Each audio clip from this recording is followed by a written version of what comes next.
The fall of Constantinople. The day the world was changed forever. At dawn on May 29, 1453, a city that had stood for over 1,000 years, finally surrendered.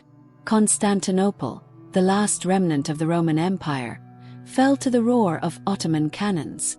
This event was not merely the capture of a city, it was the collapse of an ancient world, a point of no return. How could a city, protected by legendary walls that had stopped entire empires, meet its end? What combination of errors, betrayals, technological breakthroughs, and critical decisions sealed its fate? And how could the civilization that once ruled half the world be defeated by a young sultan who was only 21 years old? Constantinople, the Pearl of the East, was founded by Constantine the Great in the year 330. It was not simply a city, but an idea. A new Rome destined to outshine the original. Strategically built between Europe and Asia, and surrounded by the waters of the Bosphorus, the Marmara, and the Golden Horn, it quickly became the political, religious, and economic center of the Eastern world. Its geography was a fortress in itself, but its man-made defenses were equally formidable. A system of triple walls, watchtowers, and a colossal chain that blocked sea access to its harbor. The city was a spectacle of magnificence. Hagia Sophia, built in the 6th century by Emperor Justinian, was considered the most impressive structure in all of Christendom. Its dome seemed to float in the air, while its golden mosaics reflected the glory of an empire blessed by God. In its vibrant markets, silks, spices, gold, and manuscripts from every corner of the globe were traded. Constantinople was also an intellectual beacon. Its monasteries, libraries, and academies kept the flame of classical knowledge alive while Europe was plunged in darkness. However, beyond its wealth and architecture, the true value of Constantinople lay in its symbolism. For Orthodox Christians, it was the holy city. For the West, it was the last barrier against the advance of Islam. For Muslims, it was an ancient promise, as its conquest had been prophesied by Muhammad. For centuries, it withstood one siege after another, and each victory fueled its legend of invincibility. It was known as the city that could not fall. Yet, by the 15th century, this glorious metropolis was surrounded by enemies, while its former allies looked the other way. By the mid-15th century, the Byzantine Empire was nothing more than a shadow of its glorious past. Its domains, which once spanned 3 continents, had shrunk to a few isolated territories and, essentially, to Constantinople itself. Internally, the empire was fractured by dynastic struggles, theological disputes, and a dying economy. There were more churches than soldiers, more prayers than strategy, and the splendor of past eras had turned into melancholy and decay. The Great Schism with the Church of Rome, made official in 1054, had left the Byzantines deeply isolated from the rest of Western Christendom.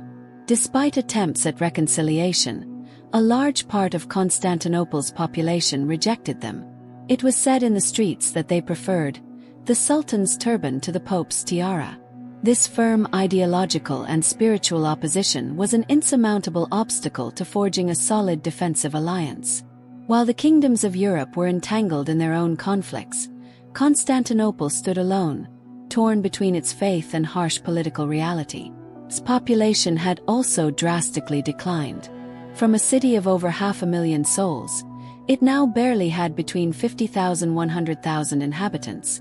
Most were elderly, clergy, and merchants, with few weapons and even less hope. Silence reigned in its streets, the aqueducts were dry, and numerous palaces lay abandoned.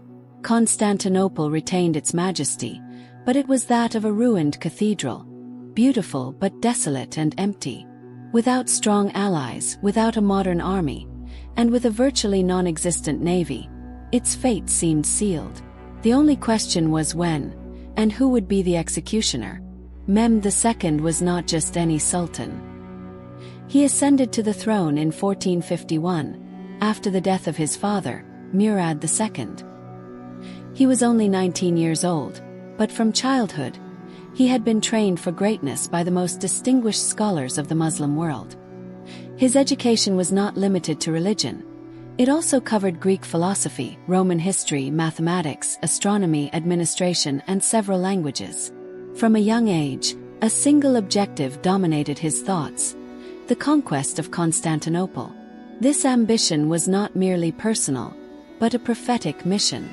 Islamic tradition held that the Prophet Muhammad had foretold that Constantinople would one day fall under the rule of Islam, and blessed would be the leader who achieved it.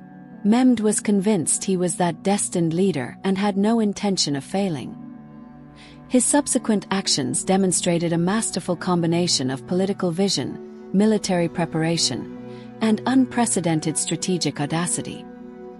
He began his plan by sealing peace agreements with his neighbors, such as the Hungarians and Venetians. One of his most brilliant decisions was the construction of the Rumeli-Hizari fortress, strategically located on the European bank of the Bosphorus, directly opposite another Ottoman fortress on the Asian coast. With this stone pincer, Mehmed blocked the strait, eliminating any chance of reinforcements or supplies arriving by sea. Furthermore, he recruited the Hungarian engineer Orban, a master of artillery, who built him a colossal supercannon of bronze, capable of firing projectiles weighing over 600 kilograms. On April 6, 1453, the Ottoman army deployed before the walls of Constantinople. Mehmed II had assembled a formidable force. More than 80,000 soldiers, thousands of laborers, gunners, sappers, janissaries, and archers, supported by a fleet of over 100 ships. Facing this imposing war machine, the defenders numbered barely 10,000 men, including Genoese volunteers under the command of the skilled Giovanni Giustiniani. The city was completely surrounded by land and sea. The siege had begun. The first weeks were marked by relentless bombardment. Orban's great cannon became the main protagonist of each day. Although it could only fire a few times daily due to the intense heat it generated, each impact against the Theodosian Walls caused a roar that shook the city to its foundations. Despite everything the walls held. They were old, yes, but they had been reinforced, and the defenders worked against the clock to repair each new breach. Giustiniani and his men fortified the most vulnerable areas, dug countertrenches, and led nighttime counterattacks. It was a battle of attrition, and every day was crucial. The Ottomans also used other strategies.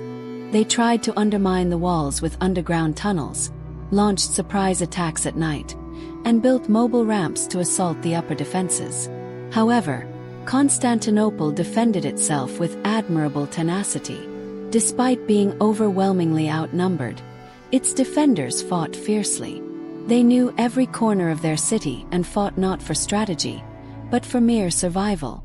Meanwhile, the civilian population prayed, organized processions, and carried supplies to the soldiers. For weeks, the city seemed to withstand the impossible, but Mehmed did not lose patience. He knew that victory was just a matter of time and attrition. For weeks, Constantinople resisted like a wounded beast that still had its claws. Despite the continuous bombardment, the naval blockade, and the disproportion of forces, the defenders showed heroic resistance. On the Western Front, where Orban's cannon struck without rest, Giustiniani directed operations with impeccable precision. He was a Genoese mercenary, but he had made the city's fate his own. The defense was also based on ingenuity. The Byzantines used Greek fire, an incendiary substance that burned even on water, to repel naval assaults.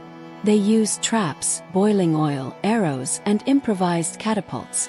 They even went so far as to burn their own neighborhoods near the walls to deprive the enemy of cover. Emperor Constantine XI did not hide. Dressed in his armor, he inspected the walls and encouraged his soldiers. The siege of Constantinople was not just a clash of brute force, but also a contest of ingenuity. Mehmed knew that to break the city's morale, he had to achieve what seemed impossible, and he did. Faced with the impenetrable chain that protected naval access to the Golden Horn, he conceived an astonishing strategy: to transport part of his fleet overland. Stealthily, he ordered the construction of a path of lubricated wooden rollers that snaked through hills and forests. On a moonless night, more than 70 ships were dragged across the land. At dawn, the people of Constantinople witnessed a scene that seemed like a mirage. An entire Ottoman fleet floating inside the Golden Horn, precisely where they thought they were safe. This maneuver was a devastating psychological blow. The city was now completely surrounded, even from the north, where its walls were more vulnerable. The Byzantines tried to set fire to the ships, but Mehmed had already anticipated their reaction, reinforcing the area's security with batteries of cannons. Moreover, the Sultan continued to use his artillery strategically, ordering the construction of mobile assault towers and lighter, more versatile artillery pieces to attack multiple points of the wall simultaneously. He was determined to keep the siege active, unpredictable, and constant. His decisions were not merely tactical, but theatrical, designed to instill terror and show that his will was as overwhelming as his cannons.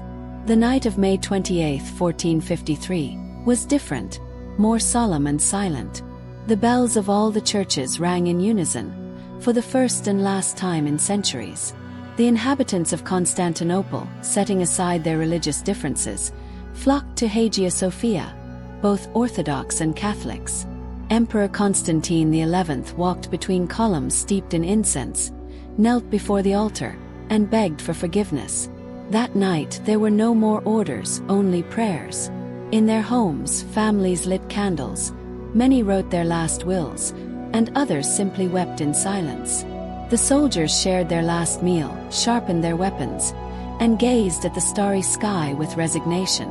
On the walls the watch was doubled. Mehmed had given the order. The final assault would begin with the first light of day. On the other side, the defenders knew that the end had come. There were no reinforcements, no escape. And when the first rays of sun bathed the city's domes, the roar of Ottoman drums tore through the silence. It was the end of an era, the last dawn of Constantinople. Before dawn on May 29th, the Ottoman forces mobilized. Mehmed had organized his attack in successive waves. First, the irregular soldiers, then the Anatolian troops, and finally, his elite janissaries. The strategy was simple: to wear down, exhaust, and break the resistance. The defenders, already exhausted, held on as best they could. On the wall of St. Romanus, Giustiniani fought fiercely until a cannonball severely wounded him. Emperor Constantine XI did not flee. He removed his imperial insignia and, sword in hand, threw himself into the battle. He fought like any other soldier, among corpses and dust. According to the chronicles, his last words were, "Is there no Christian who will take my life?" His body was never found with certainty. Some accounts claim he was identified by the eagles embroidered on his sandals, while others maintain he died anonymously, like so many others. His death, however, represented the symbolic end of the empire. As Ottoman troops conquered one section of the wall after another, the city plunged into chaos. The gates were broken down, and troops poured in from all sides. The sound of bells mixed with screams and the clash of steel against shields. Constantinople had fallen. The last bastion of Rome had been erased from the map. The fall of Constantinople in 1453 was not the simple capture of a city. It was the final collapse of the Roman Empire, a civilization that had shaped the world for more than 1,000 years. From its founding by Constantine the Great in the year 330, the city had been a beacon of faith, art, knowledge, and power. When its walls gave way and Ottoman banners rose above its towers, it was not just a capital that fell. It was a bridge between two eras, between antiquity and the modern age.